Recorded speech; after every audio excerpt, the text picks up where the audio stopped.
कुछ नहीं। कुछ तो है। सुभाषिनी, मैं सोच रहा था कि अब क्या सोच रहे हो? जो भी है, जैसा भी है, सब अच्छा है। ये तुम कह रहे हो सुभाषिनी? आप बेकार की बातें दिमाग में खपाइए। समय जो भी करता है ठीक ही करता है। यह समय नहीं है, हमारे और तुम्हारे भाग्य की जीवन रेखा ही काट दी है। अच्छा ये सब छोड़ो, सुबह की चाय पी थी? हाँ, तो फिर इस तरह की बातें इतना विचलित क्यों? क्या करूं, मेरा भी तो मन नहीं।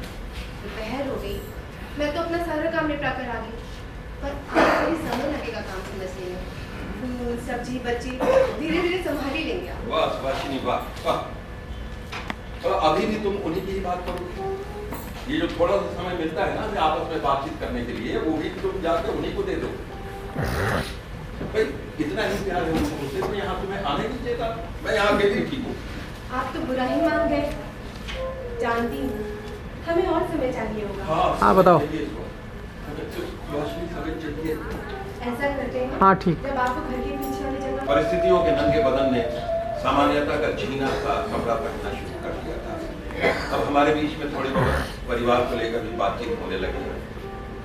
धीरे धीरे होली भी परिस्थिति और समय पर रंग डालने करीब आने लगी। अब रंग बिरंगे कपड़े ना हो तो होली भी क्या होली। बूढ़ा हो या जवान, पत्नी हो या बच्चे, सभी होली के रंग में रंगने को आगे रहते हैं। पर्व और त्योहार आते ही इसलिए हैं कि हम अपने कुछ क्षण, कुछ घंटे अपनों के साथ आनंद से सराबोर हो सके। अपनेपन का स्पर्श ही तो होली के रंगों में रंग भरता है। होली भी नजदीक आ गई।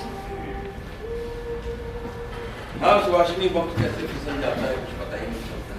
आपकी बात तो शैलेश ने बहू को होली के कपड़ों के लिए चेक ही काट कर दे दिया।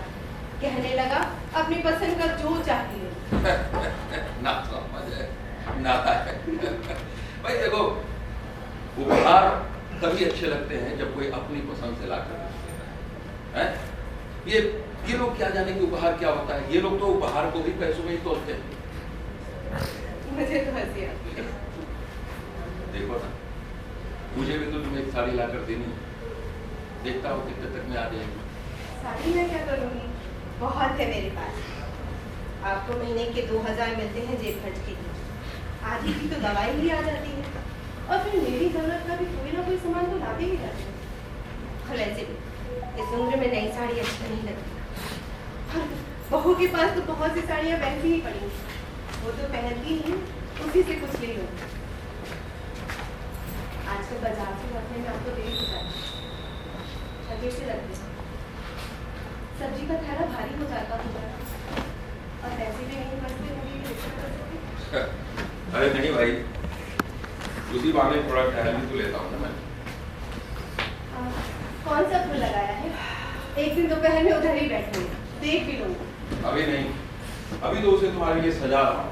होली तक याद करूंगा तब देखूंगा। हाँ सुभाषिनी, ये होली के नाम से तुम्हारे छीने वाले पुए का स्वाद मुझको आता है। इस बार तो स्वाद के बिना होली भी अधूरी रहेगी। जब बच्चों को ही पसंद नहीं तो बनेगी कैसे? तुम मेरे सामने रहोगी ना तो हो जाएगी तेरी।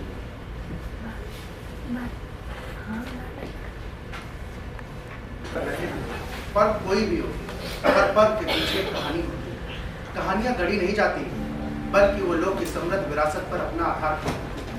इन कहानियों की ऐतिहासिकता होती है, प्रामाणिकता होती है, पौराणिक दृष्टांत होता है, जहाँ वीरता, कायरता, उत्सरता की जीवन कथाएं कथा कहानी यदि पर्व से जुड़ी हो तो चाहे वो किसी भी धर्म या मान्यताओं की हो। स्वार्थ, प्रेम, बलिदान, ईमान और सत्य के लिए सब कुछ निछावर कर देना ही इन त्योहारों को मनाने का, जीने का सही सलीका है। पर जहाँ हमारी विरासत को सहेजते हैं, वही आने वाली पीढ़ी के लिए हस्तांतरित होकर उनके बीच कायम रहती है। यही वजह है कि समाज का स्वरूप कितना भी विद्रूप हो, यह पर्व कहीं न कहीं मानव के बीच समरसता बनाए रखने का काम करते हैं। ये त्योहार ही है जो हमें अलग अलग रूप में एक रूप में संजोने का काम करते हैं।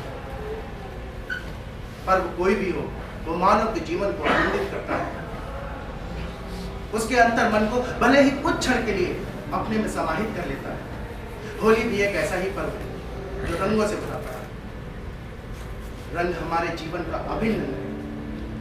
कहते हैं जीवन में अगर रंग ना हो तो आपका जीवन बेरंग हो जाता है।